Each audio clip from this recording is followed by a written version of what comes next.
Pronto. Então, eu deixo gravando aqui, no intuito, então, sempre que eu, para os colegas que não vão estar presentes. Bom dia, Aguinaldo.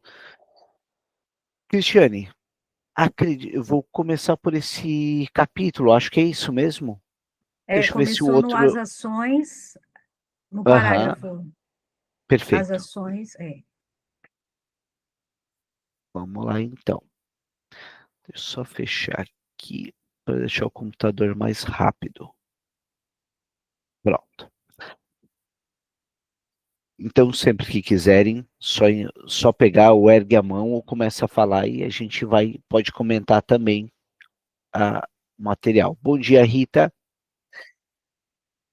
As ações casuais ou sintomáticas que ocorrem com as coisas relativas ao casamento possuem com frequência o mais sério dos significados e podem forçar aquele que não quer se preocupar com a psicologia do inconsciente a acreditar em presságios. Não é um bom começo quando uma jovem esposa perde sua aliança de casamento na lua de mel, mesmo que na maioria das vezes ela só tenha sido extraviada e seja logo encontrada novamente. Conheço uma senhora, agora divorciada de seu marido, que muitas vezes assinou documentos com seu sobrenome de solteira na administração de sua fortuna. Muitos anos antes de realmente tê-lo recuperado, certa vez fui hóspede de um par de recém-casados e ouvi a jovem esposa contar, rindo, sua última vivência, de como no dia seguinte, ao retorno da viagem, foi procurar novamente sua irmã solteira para ir com ela fazer compras, como nos velhos tempos, enquanto o marido cuidava de seus negócios. De repente, ela notou um cavalheiro do outro lado da rua e exclamou, cutucando a irmã: Veja, lá vai o senhor L. Ela tinha esquecido que esse senhor era seu marido há algumas semanas. Fiquei gelado com esse relato, mas não me atrevi a tirar conclusão. Essa pequena história só voltou a me ocorrer anos mais tarde, depois que esse casamento teve um desfecho mais infeliz. Isso a gente costuma comentar, geralmente quando a gente pega uma ficha de anamnese quanto àqueles sobrenomes dos nossos analisandos. Né, se utilizam o sobrenome do marido, se não utilizam. Né, como a gente debate esse sobrenome do pai, que por sua vez sai e entra o do marido, na maioria dos casos aqui no Brasil, né, a gente pode analisar o quanto é edípico essa substituição de nome, né? Afinal, sai o pai e entra um novo pai no lugar. Mas nessas leituras de sobrenome, a gente também pode observar aqueles que, por sua vez, não trocam. Né? É muito comum algumas pessoas, e de forma geral, as esposas, quando dizem, não, dá muito trabalho trocar todos os documentos. Né? Por sua vez, em um dos casos que atendi uma vez, essa analisanda falava uma situação muito parecida.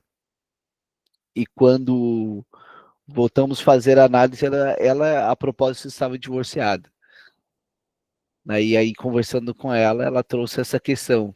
Talvez inconsciente desde o início, eu sabia que esse casamento não ia dar certo. Então, iria dar muito trabalho eu ter que trocar todos os documentos de novo. Então, casa bem com o que o Freud está dizendo aqui. Pelo menos na clínica que eu atendi, casos muito parecidos. Toma a próxima Pode Michel, falar, Rita. e no caso quando divorcia e não tira o nome, é porque não quer separar? Olha, é claro que cada caso é um caso, a gente teria que ver direto com o analisando, mas em vias de regra, o quanto há uma recusa nessa troca. Claro que o nosso analisando talvez possa alegar que a troca de documentações seria um pouco burocrático e desgastante, mas quando nos afeta tanto, será que a gente não compraria? Cristiane, por favor. É só uma brincadeira. A Marta Suplicy não quis trocar, mas foi por questões políticas. Não foi por questões de querer voltar. Então, tu nota que tem um ganho secundário aí. Né? Ter um ganho, e aí a gente pede para o nosso analisando falar. Anísia, queres falar alguma coisa? Então, é algo pessoal meu mesmo. Eu não peguei o nome do meu esposo. E a minha sogra faleceu achando que eu tinha o nome deles. Eu me recusei a colocar o nome. Porque assim, na época, não usar o nome, mas assim, na época ele poderia trocar o nome também, né? Que eu casei em 2007. Uhum. 2000 e aí, naquela época você poderia pegar o nome da esposa também, já poderia pegar o sobrenome da esposa. Como ele não quis acrescentar o meu sobrenome, eu também não quis acrescentar o dele. E a gente namoramos 4 anos e meio. Ele queria casar antes, eu não. Porque questão de não querer ser controlada mesmo, de não querer ter alguém me controlando. Hoje eu tenho isso muito claro, né? Eu acho que é isso também, ou é porque eu acredito que seja por não ser colocado em cabeça totalmente, assim, sei lá. É muito confuso, né? Então, mas Mas eu não perfeito. tenho o sobrenome do meu esposo e não me faz falta. E tem só o sobrenome do meu pai, porque meu pai esqueceu de colocar o sobrenome da minha mãe na minha certidão de nascimento. Eu só sou Anísia Cristina Alves, que meu pai é Alves. Eu não tenho o Pereira da minha mãe. Não estão separados, Thiago. Pelo que a Anísia falou, estão juntos ainda. Quem Não, se estamos separou juntos. deles foi a mãe do esposo que faleceu, né? Ela que sai da E relação familiar. ela faleceu porque assim, ela queria que eu colocasse o sobrenome dela e o sobrenome do meu sogro, que aconteceu com a minha cunhada, com cunhada, né? Eles casaram primeiro e ela olhou a certidão de nascimento, de casamento deles. Aí tinha que ter os 2 sobrenomes. O dela e o do A esposo. família, tu é da família do Dom Pedro, é isso? Porque imagina a quantidade de sobrenome que vai somando aí. Aí eu peguei e falei pra ela assim, não, tudo bem, porque ela já é uma senhorinha, né? E tão controladora quanto eu. Aí eu falei assim, pra não gerar discussão com ela, Uhum. eu falei, não, tem sim, só falta pegar. Quando a gente pegar, eu te passo. E os netos também. Então, todos os meninos têm 4 sobrenomes do parte do meu cunhado. Meus não. Só tem o meu e do meu marido. Ele poderia escolher ou da mãe ou do pai, falei pra ele. Mas colocar 2 sobrenomes eu não aceitei. Eu não sei se é porque também fica esteticamente muito sobrenome, sobrecarrega. Na minha ideia na época era isso. Ou Uhum. é porque também eu não queria ter também que ceder às vontades da minha sogra também? Uma disputa ali também. Aí tem um pouquinho, né, ninguém pode responder pela Anísia do que ela mesma, de quando tu fala ali um pouquinho antes sobre essa questão de não ser colocado um cabresto, né? É, Enquanto há uma recusa de se submeter à vontade desses outros, né? Haja vista daí por outro lado, como a senhorinha, como tu disseste, durante décadas, ter muito sobrenome era sinônimo de uma família historicamente com uma linhagem muito grande, né? Vem várias pessoas de várias linhagens. Então, imagina que é uma recusa a eu não quero deixar o meu passado para trás, eu quero que todos sigam juntos comigo, né? Não quero romper ciclos, né?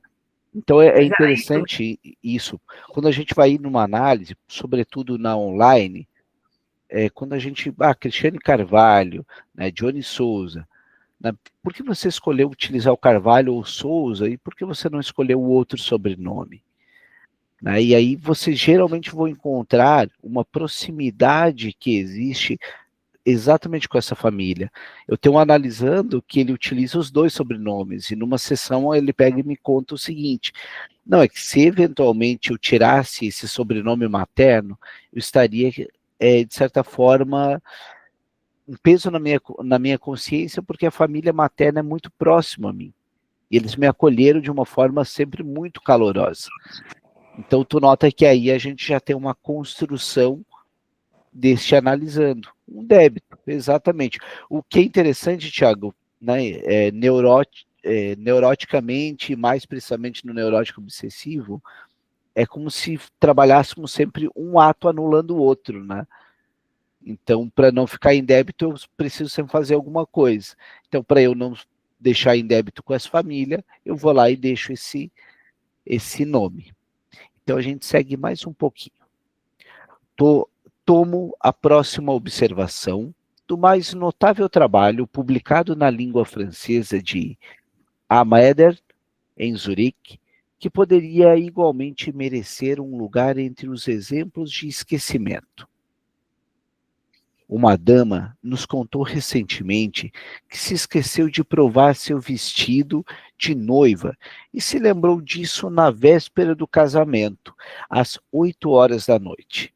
A costureira já tinha perdido a esperança de ver sua cliente.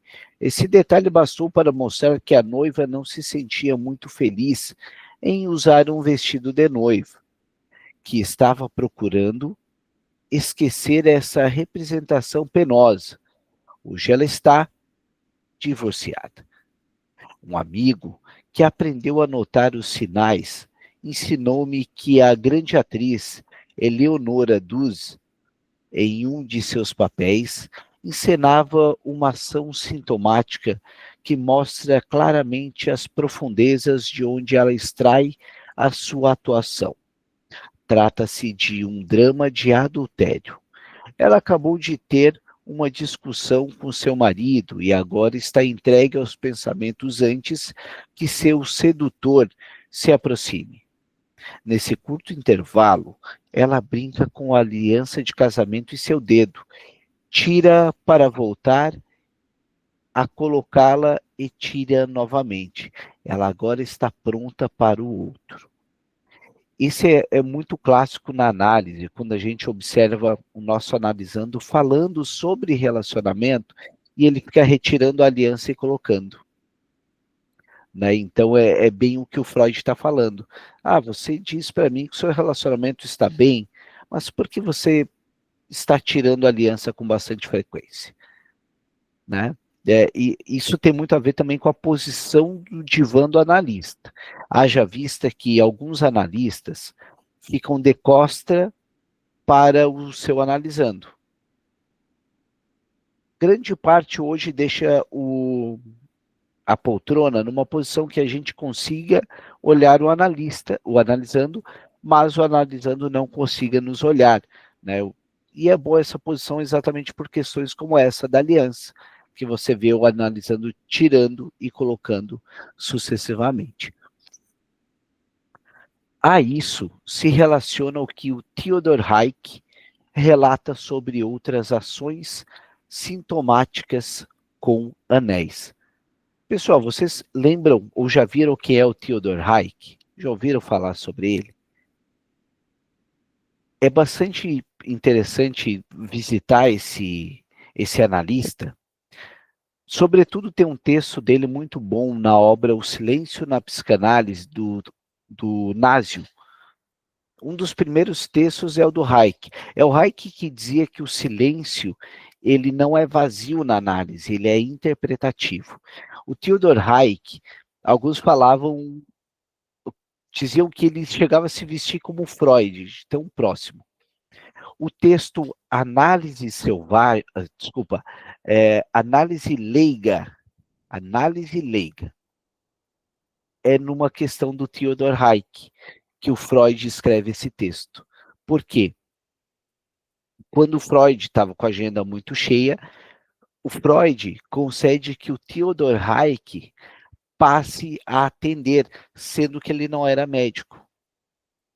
Então, muitos vieram para cima do Freud pela questão, o Hayek eu acho que chegou a ser preso ou responder juridicamente, alguma coisa assim.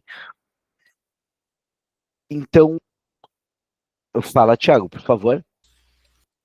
Com relação a a atender de costas, como eu atendo online só, eu costumo, em alguns assuntos, principalmente sexuais, né, de cunho sexual, quando eu atendo mulher, eu costumo falar que vou encher a minha garrafinha de água, peço licença, mas falo para a pessoa continuar falando aquilo que ela vai falar sobre sexualidade e fecho a câmera, mas eu não saio daqui, eu continuo aqui prestando atenção no que ela está falando, no que ela está fazendo.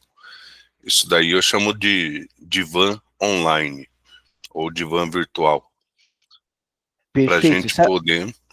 pode falar. Não, eu ia complementar que quem fazia isso também era o Contário Caligares. O Contário Caligares utilizava essa técnica que tu estás utilizando também.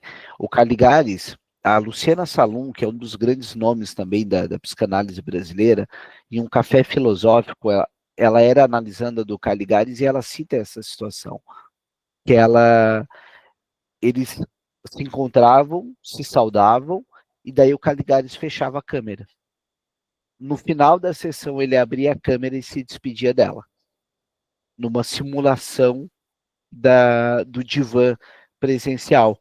Né? Então, só para concluir sobre o Hayek, é o Hayek que faz com que o Freud escreva o texto sobre a análise leiga, defendendo a psicanálise como prática não exclusiva dos médicos, já que o Hayek, ele não era, por sua vez, médico, mas era, acho, sociólogo, alguma coisa assim, antropólogo, talvez, ou filósofo, mas era um analista autorizado pelo Freud. Era, inclusive, um dos grandes analistas dessa primeira geração e próximo ao Freud. Tá? Então, sempre que alguém questionava, vocês não são psicólogos ou médicos, o texto Análise Leiga é o que nos fundamenta, e o Theodor Hayek é um dos grandes expoentes, inclusive defendidos pelo Freud. Freud escreve esse texto todo para defender que ele tenha autorizado o Hayek. Tá? Então é um nome muito emblemático na história psicanalítica. E daí a prática que o Tiago mencionou ali é uma prática bem interessante e muito válida.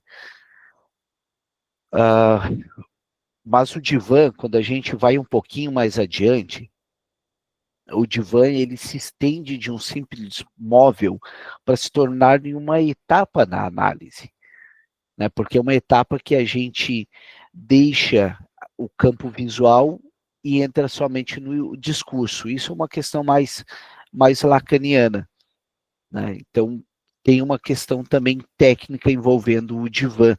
Imagine, por exemplo, uma criança. Uma criança, quando olha a sua mãe, e essa sua mãe está lhe olhando, ela existe. Quando ela sai desse campo visual, essa mãe pode não existir mais. Então, essa dinâmica do divã, ela casa exatamente com isso. O analista não está me olhando, não está entre as vistas, mas eu sei que ele está lá e está me olhando. Lembra que a análise é auxiliar o nosso analisando a ficar sozinho. Aprender a ficar sozinho, né? E o divã propicia isso. Tiago, tu ia falar alguma coisa? Não ia falar mais nada. Obrigado. Perfeito. Então a gente segue mais um pouquinho. Conhecemos os atos sintomáticos que as pessoas casadas executam tirando e colocando a aliança de casamento. O meu colega M produziu uma série de ações sintomáticas semelhantes.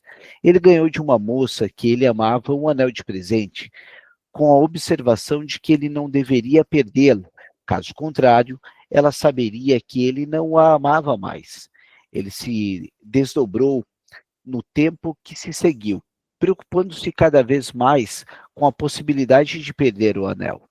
Se ele o retirasse por um tempo, por exemplo, ao se lavar, regularmente o extraviava, de modo que com frequência ele precisava de muito tempo de busca para recuperá-lo. Se ele jogasse uma carta na caixa do correio, não conseguia reprimir um leve medo de que o anel fosse arrancado do dedo pelas bordas da caixa do correio. Uma vez, realmente portou-se de maneira tão desajeitada que o anel caiu na caixa. A carta que ele estava enviando na ocasião era um texto de despedida a uma antiga amada, diante da qual ele se sentia culpado. Ao mesmo tempo, avivou-se nele uma saudade dessa mulher, que entrou em conflito com a sua inclinação por seu atual objeto de amor. Com o tópico do anel, pode-se obter novamente a impressão de como é difícil para o psicanalista descobrir algo novo que um poeta já não soubesse antes dele. No romance de Fontaine, Antes da Tempestade, diz o conselheiro judicial Turgani, durante um jogo de prendas: podem acreditar, minhas senhoras, que os segredos mais profundos da natureza são revelados na entrega de prendas. Se eu não estou equivocado, prendas aqui pressuponho que sejam presentes, né? Entre os exemplos com os quais ele corrobora sua afirmação, existe um que merece nosso interesse especial. Eu me recordo da esposa de um professor na idade em que se torna corpulento, que vez após outra tirava sua aliança do dedo para fazer dela uma prenda. Dispensem-me de descrever a felicidade conjugal desse lar. E continua na mesma reunião. Havia um senhor que não se cansava de depositar no colo das damas seu canivete inglês, com 10 lâminas, saca-rolhas e isqueiro, até que finalmente o monstro da lâmina desapareceu, depois de rasgar vários vestidos de seda, diante do clamor geral de indignação. Não nos surpreenderá que um objeto tão rico de significado simbólico como o anel seja usado para atos falhos dotados de sentido, mesmo que não caracterize o vínculo erótico como aliança de casamento ou de noivado. O Dr. M. Cardos colocou à minha disposição o seguinte exemplo de um episódio desse tipo. Eu só vou abrir um parêntese aqui para contar um caso de uma analisando a semana passada, em que ela estava à mostra com a aliança, e aí eu questionei sobre a aliança, não, o anel. Eu questionei para ela sobre esse anel e o que significava esse anel para ela, quem havia dado, qual era a cor, o que era a cor. E daí ela falava, é dourado, que para mim é compromisso, embora eu tenha comprado para mim mesmo. Quando eu perguntei para ela se ela estava com alguém quando ela comprou, já que hoje ela está solteira, ela disse, eu estava no meu casamento, embora ele nunca tenha me assumido, né? A gente nunca propriamente casou, mas estávamos juntos. Então, o que acontece aí? De lá para cá, eu perguntei se ela havia tido outros relacionamentos nesses meses que se sucederam, e ela disse não tive nenhum, não encontrei ninguém, então acabei não tendo ninguém. E aí eu provoquei ela nesse intuito. O quanto esse anel, que muito se assemelha a uma aliança, era um recado que ela queria dar de ainda estar no relacionamento, uma recusa de término de relacionamento, e obviamente outras pessoas que veriam esse anel entenderiam, pressupõe-se na questão ética, que não dariam em cima dela, né? Digamos assim.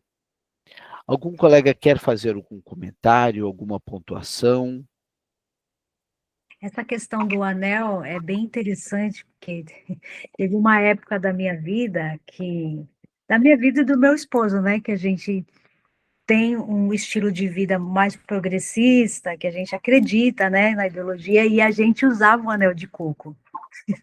Esse anel de coco que simboliza talvez uma teologia da libertação, uma questão progressista de esquerda, e é justamente isso, o anel é muito simbólico, eu não tinha pensado nisso, talvez né, a gente usava aquele anel por militar por alguma coisa, mas é bem interessante isso, né, de você não ter só isso para você, mas querer mostrar para alguém, né, é bem legal, eu nunca tinha pensado nessa hipótese, assim, nesse viés, né? E o compromisso de vocês não só entre si, né? Mas o compromisso com uma ideologia que estava em questão ali, né? Sim. A gente pode ver também o compromisso dos anéis nas questões religiosas, né? Os anéis também que estão envoltos aí.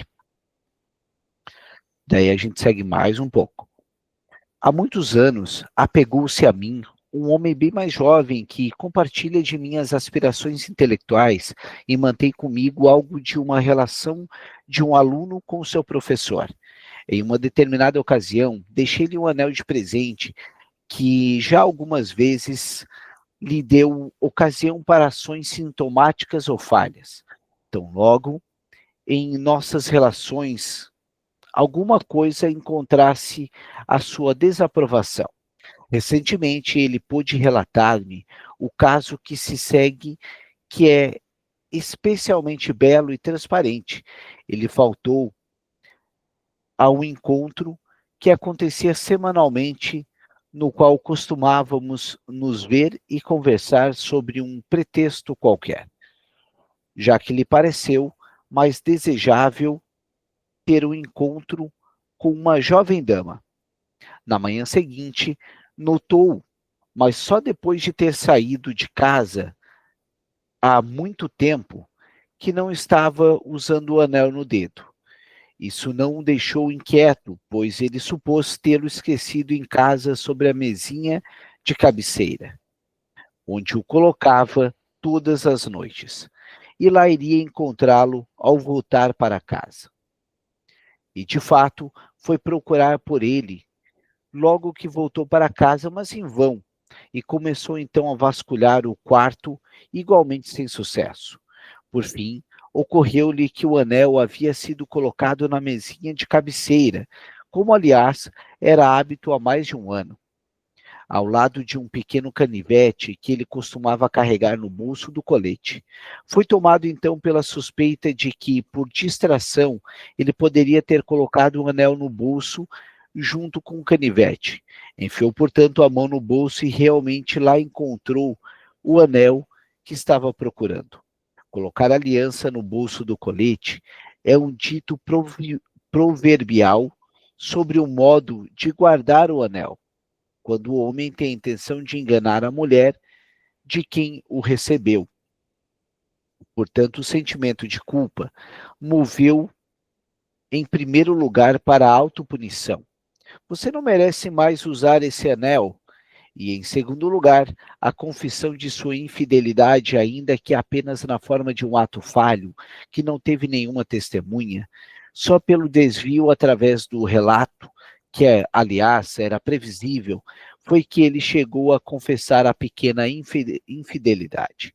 Sei também de um senhor mais velho que tomou por esposa uma moça muito jovem e, em vez de partir em viagem, decidiu passar a noite de núpcias no hotel da cidade. Mal chegou ao hotel, ele percebeu assustado que sua carteira, que continha toda a quantia em dinheiro destinada à viagem de lua de mel, não estava com ele, ou havia guardado em lugar errado ou perdido. Ele ainda conseguiu alcançar por telefone um empregado, que encontrou a carteira perdida no paletó usado no casamento, e a levou ao hotel. Ao noivo ansioso, que assim havia entrado no casamento sem posses, Vermegen, então, na manhã seguinte, ele pôde iniciar a viagem com sua jovem esposa. Durante a noite, como tinha previsto o seu temor, ele próprio ficou impotente, Vermegen, a proximidade das duas palavras aqui. É reconfortante pensar que o perder, verlieren, seja uma ação sintomática dos seres humanos, de insuspeitada extensão e, por conseguinte, é bem-vinda pelo menos para uma secreta intenção do perdedor. Com frequência, ele é apenas uma expressão do pouco apreço do objeto perdido, ou de uma secreta aversão a ele ou à pessoa de quem ele provém.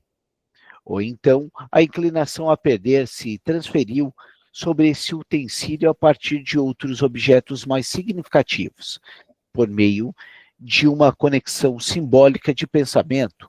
A perda de coisas valiosas serve à expressão de múltiplas moções e está destinada a figurar simbolicamente um pensamento recalcado, portanto, a repetir uma advertência de que gostaria de ignorar e isso acima de tudo, a ofertar sacrifício aos obscuros poderes do destino, cujo culto ainda não se extinguiu entre nós. Pessoal, até aqui, algum comentário, algo que tenha chamado a atenção? Né? Para mim, me chamou muita atenção essa questão das posses aqui, o impotente, né?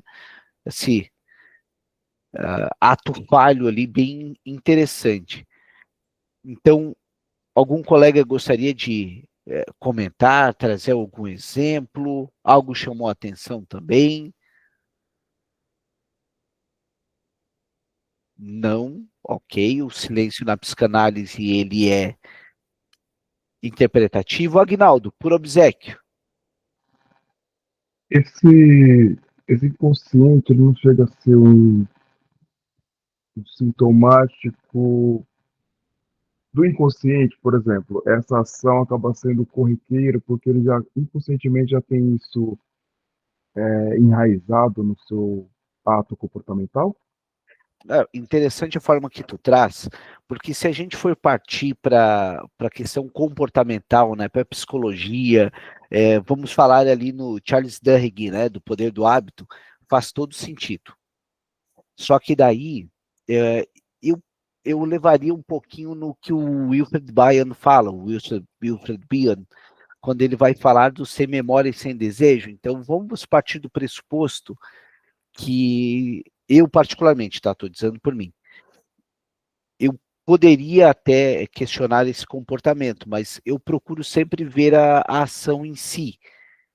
Então, tentar trazer para a questão do presente, para o presente, né? E como tu bem observou, esse ato falho é uma das portas do inconsciente, né? Partindo do pressuposto do inconsciente freudiano, né?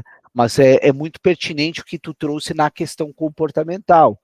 E sim, agora resta saber se nesse infidelidade dele que ele fez e comportamentalmente repete esse ato da aliança, o quanto ele pode também repetir essa infidelidade. Porque se uma coisa ele tende a repetir, a outra provavelmente é a das Jing também. A lei do eterno retorno também vai vir nessas duas questões andando junto, né? Parto do pressuposto que ele não iria trazer só uma das coisas, mas as duas provavelmente junto, né? O que tu acha? É uma hipótese, não estou dizendo que seja o correto, tá? Dentro disso, professor, eu acho que inconscientemente é uma coisa comportamental, e a intencionalidade que você põe nesse comportamento é que ele pode modificar esse consciente. Talvez seja isso, a intencionalidade. Mas aí tu trouxe uma coisa fantástica. Aí a gente está trazendo a questão freudiana. Aquilo que a gente traz a palavra, ou traz essa intencionalidade, a gente já não vai repetir nos atos inconscientes. Aí a gente já traz para a consciência. Compreendido. Né? Então aí a gente fecha uma possível elaboração, né? Mas pertinente. Obrigado, Aguinaldo. Eu gostaria também de agora sim enfatizar para essa semana, sexta-feira, às 16h, a gente tem o nosso primeiro encontro do Assim Falava Zaratustra, do Nietzsche, né? A gente vai falar, enfim, eu além de psicanalista, eu também sou historiador, a Cristiane também tem alguns colegas aqui que estudam e têm uma formação na sociologia, na antropologia, na filosofia. Então a nossa ideia é, nesse encontro, fazer uma leitura muito plural, mas tentar, naturalmente a gente vai casar com a psicanálise, então todos os colegas que participarem às 16h é gratuito. Cristiane, por favor. O que é legal, só dando um spoiler do Zaratustra, é quando Nietzsche traz a morte de Deus. É muito bacana isso. Eu acredito que para a psicanálise, Eu vou ler agora de uma outra maneira, né? Eu já li, mas é um outro olhar, mas essa questão da morte de Deus dentro da psicanálise, eu acho que vai ser bem legal. Só um spoiler aí para a galera entrar Não, na sexta. e quando a gente fala do Nietzsche, né, o conceito do além do princípio do prazer freudiano, ele é um conceito que a gente lê no Nietzsche do conceito do além do bem e do mal.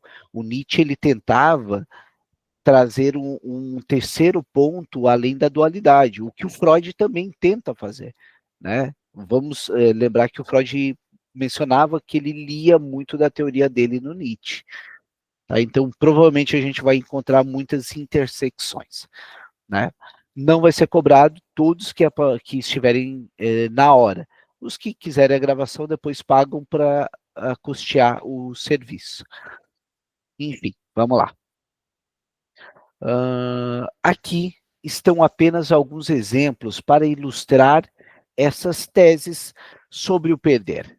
Dr. B. Detner, um colega, me relatou que tinha perdido inesperadamente sua lapiseira Pencala, que possuía há mais de 2 anos e lhe tinha sido de grande valor por causa de sua qualidade.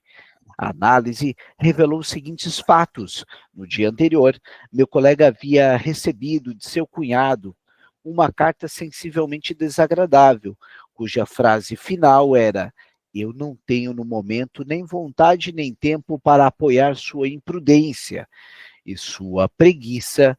O afeto ligado a essa carta foi tão poderoso que o colega prontamente no dia seguinte sacrificou a lapiseira Pencala, um presente desse cunhado, para não se sentir demasiadamente oprimido pela benevolência dele. Uma senhora, conhecida minha, absteve-se de ir ao teatro, como é compreensível, durante o luto pela morte de sua mãe idosa. Faltavam apenas poucos dias para expirar o ano de luto, e ela se deixou persuadir por conhecidos a comprar um ingresso de teatro para uma apresentação particularmente interessante. Chegando à frente do teatro, descobriu que havia perdido o ingresso. Mais tarde, ela achou que teria jogado fora com a passagem do bonde. Quando ela saiu do vagão, essa mesma senhora, se vangloria de nunca perder algo por negligência. Portanto, é lícito supor que o outro caso de perda vivenciado por ela não tenha acontecido sem uma boa motivação, chegando a uma instância curativa. Ela decidiu visitar uma pensão onde havia se hospedado anteriormente. Lá ela foi acolhida como uma antiga conhecida, deram-lhe alojamento e, quando ela quis pagar, soube que era considerada convidada da casa, o que não lhe pareceu nada correto. Permitiram que ela deixasse algo para a garota de serviço e ela abre a bolsa para colocar um marco sobre a mesa. À noite, o empregado da pensão lhe traz uma nota de 5 marcos, achada embaixo da mesa, e que, na opinião da proprietária da pensão, deveria pertencer à senhorita. Então, ela deve tê-la deixado cair da bolsa quando tirou a gorjeta para a moça. É provável que ela quisesse pagar a conta, apesar de tudo. Abrindo um pequeno parênteses no que tange ato falho, o ato falho, a Renata Wittmann fala isso numa das aulas dela. O ato falho, ele tem uma duração muito curta, talvez um pouquinho maior. Né? O sonho, uma determinada duração, e o xiste, que em algum momento a gente vai ler, é o que compõe hoje muito a clínica contemporânea também, né? Trazendo essas portas do inconsciente para os colegas, porque é uma das coisas mais comuns hoje da clínica, é mais do que esse ato falho, estão nesses xistes também, nessas piadinhas. Então, a gente sempre vai estar procurando alguma coisa além do óbvio, como foi o caso dessa nota aqui. Pessoal, alguma consideração, alguma pontuação, observação? Alguém gostaria de trazer algo? Então, vamos seguindo mais um pouco. Otto Rank, né? Lembrando que o Otto Rank é aquele psicanalista que dizia que nós vivíamos no jardim do Éden, né? Nós vivíamos com calor, com segurança, com proteção, e que esse jardim do Éden seria uma metáfora para o ventre materno, do qual nós seríamos expulsos em algum momento. E tudo que nós buscamos ao decorrer da nossa vida é o retorno a este ventre materno, né? Isso é o que o Otto Rank nos trazia. Então, Otto Rank, em uma comunicação mais extensa, vamos ver o que fala aqui na nota 84. O perder como ato sintomático tornou evidente, vamos ver aqui, outras comunicações com o mesmo conteúdo são encontradas, aqui o nome da obra, voltaremos aqui, vamos lá.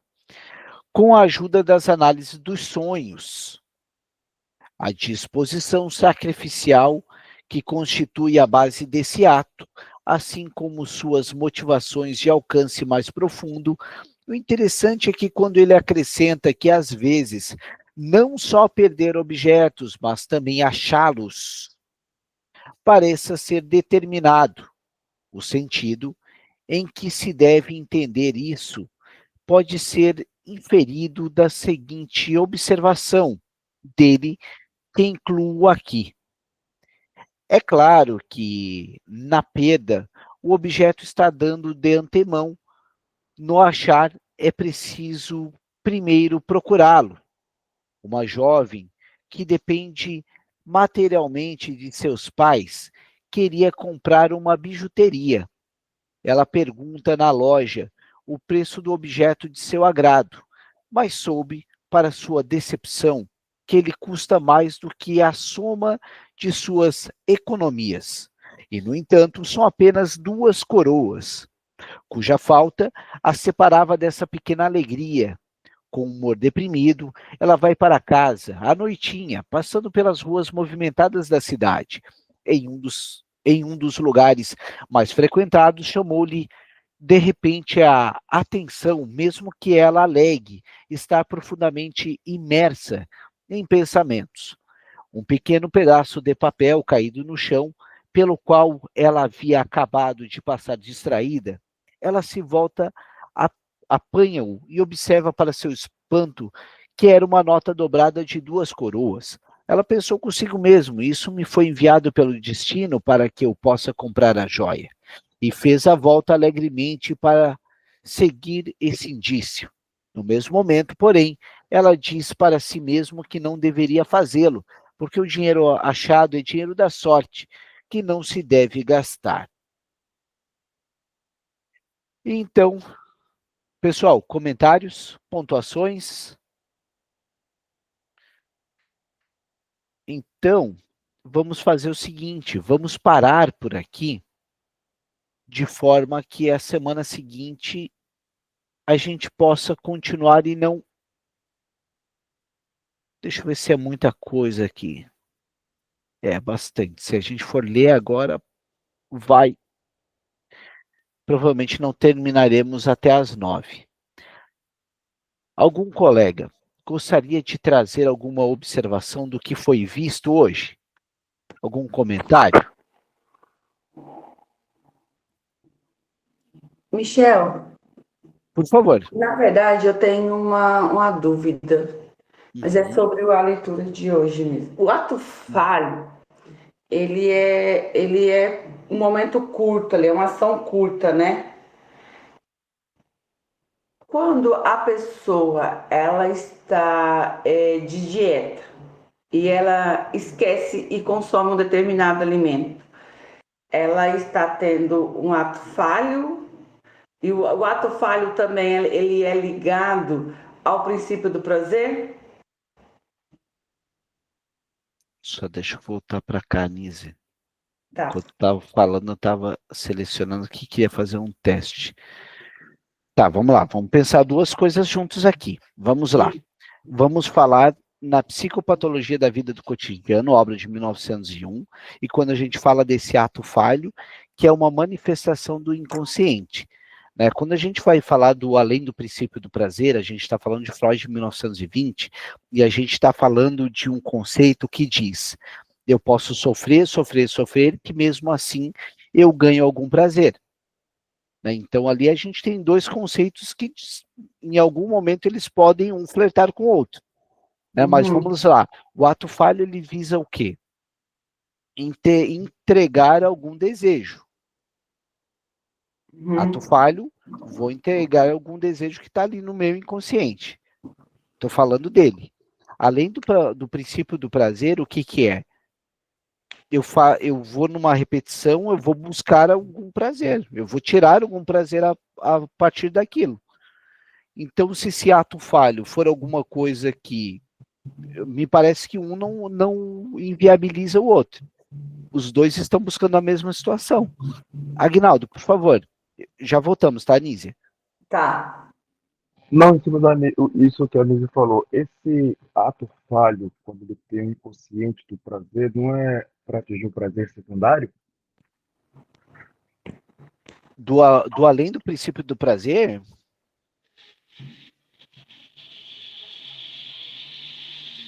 Assim, um exemplo, entrando nesse assunto, nesse que ele trouxe, seria eu tive o ato falho de falhar com a dieta e consumir algo. Mas esse consumir algo veio a dieta, a gente até fala para mudar o conceito do dizer dieta, e dieta não é um sofrimento, é a busca de um princípio, que é o emagrecimento. Só que quando ela tem esse ato falho, tem um prazer secundário que é satisfazer aquela ausência que você tem diante da dieta. Ou estou misturando algumas coisas? não, eu acredito que faz sentido o que tu estás dizendo. E ao meu ver, realmente uma coisa não inviabiliza a outra. Eu penso que o que está sendo buscado é uma questão ali. E aí, a forma que estava buscando, uma coisa não vai tirar a outra. Eu acho que os conceitos, eles até se complementam. O que vocês acham? Fez um barulho aqui, tá uma obra aqui de um condomínio aqui perto do lado da minha casa, eu não consegui entender o que ele disse. Aguinaldo, gostaria de repetir, por gentileza? Claro, é pelo fato de eu estar com fone de ouvido, acho que tem um pouquinho de abafamento na voz. Eu quis dizer que dentro dessa dieta que a pessoa faz, então esse ato falho, ela tem aí um prazer secundário que é do quê? Eu estou me abstendo de algo, que é, as guloseimas diárias, que a gente tem que manter a necessidade de uma disciplina para. Eu falo que a dieta ela não é um sofrimento, é uma disciplina atrás de um propósito, que é emagrecimento e ter uma vida saudável. Só que isso nos priva de comer algo, como se diz, as guloseimas, as frituras da vida, enfim. Então, quando você tem esse ato falho, ele é inconsciente também, ele tem um prazer secundário por trás, que é o de satisfazer como se diz, o fato de a gente estar se privando de algo gostoso. Por exemplo, você, pô, falhei com a dieta, mas comi algo gostoso. Tem um prazer secundário inconsciente, não que você tenha essa intenção de tê-lo. É isso que eu quis dizer. Ah, legal. Obrigada. Eu acredito que, na verdade, o Agnaldo falou em outras palavras o que eu estava tentando falar. Uma coisa não inviabilizaria a outra. Mas, Thiago, por favor. Tá. É que entrando nesse assunto, aí a gente pode acabar entrando em neurociência também, né, para falar sobre dopamina, porque esse ato falho, que está sendo chamado de ato falho, é uma busca por prazer, e aí tem que entender todo um contexto do que está acontecendo, porque pode sim, por exemplo, ser uma compensação, né, pode ser um benefício secundário, como o Aguinaldo falou, Aguinaldo, né? Isso, Aguinaldo falou, mas a pessoa é complicado, porque a pessoa pode nem ter a intenção de fazer a dieta. Por que ela está fazendo a dieta? De repente ela nem tem essa intenção. Ou os motivos que ela está fazendo dieta não sustentam a dieta em si. Então, como bem dito pelo Aguinaldo, é um processo, tem que ser apoiado num propósito, um propósito maior, porque senão qualquer coisinha vai ser motivo para ceder à tentação de comer um docinho, alguma coisa, e isso é dopamina rápida. E na psicanálise a gente trabalha com processos, e esses processos são lentos, tá? E não é nem sobre finalizar processos, mas sim sobre viver o processo, porque a vida em si é um processo. É um processo contínuo e longo, extenso, só vai acabar, né? A gente sabe, com a morte. E quando acabar, e ninguém quer chegar nesse fim. Mesmo aqueles que querem chegar no fim, não querem. Porque se você perguntar para as pessoas se elas se aparecesse um mago e oferecesse a oportunidade dela nascer de novo em outra família, com outra situação e etc., algumas coisas melhores, se ela faria, ela toparia na hora. Então elas não querem morrer. Então, assim, tudo é um processo, né? Faz sentido, Thiago. Cristiane, por favor. Só rapidinho, porque já o tempo está acabando, mas a questão da dieta, dentro da psicanálise, eu acredito, quando é comportamental, e aí vai para a psicologia, de você ver o que você vai fazer, a dieta comportamental, neurociência, e aí entra tudo isso. Mas a questão, quando você come um doce, o que você está querendo anestesiar? Né? Eu acredito que o ato falho pode estar nesse viés, que é a dopamina que o Tiago comentou, mas o que você quer anestesiar com isso? Né? Eu acho que a psicanálise vai mais nisso, o porquê que você está comendo, o que você quer, qual é o buraco que você quer tampar, né? Eu acho que vai nisso daí, e talvez não seja, eu acredito que não seja um ato falho, mas está mais para não sei... Uma compensação, talvez, uma né? compensação, talvez seja isso. Agora, para a gente finalizar, fica uma sugestão de obra no que tange questão de comida, da geladeira ao divã. Tem lá na nossa biblioteca do grupo lá, tá? Da geladeira ao divã, que trabalha bem com o conceito de compulsão alimentar, tá, pessoal? Compulsão alimentar, estamos falando muito dessa questão da fase oral, compulsão a compras, estamos falando da fase anal. Tá? É ali que a gente vai estudar mais ou menos isso. E estamos como compulsões. Compulsão não é um sintoma, compulsão é o que o sujeito faz para dar conta de um sintoma. Né? Isso é importante. Obrigado pela parceria de todos, pela presença de todos. Amanhã, 8 da noite, aos colegas que são do grupo de supervisão, já temos alguns casos, vamos começar amanhã um novo ciclo, né, das 3 sessões. Quem não participa, está convidado também, tem um valor de R$80, pode me chamar no privado. Sexta-feira, 4 da tarde, início da leitura do Assim Falava Zaratustra, sem custo para quem estiver ao vivo e no momento. Então, tchau para os senhores e senhoras e até nosso próximo encontro. Tchau, tchau. Até mais.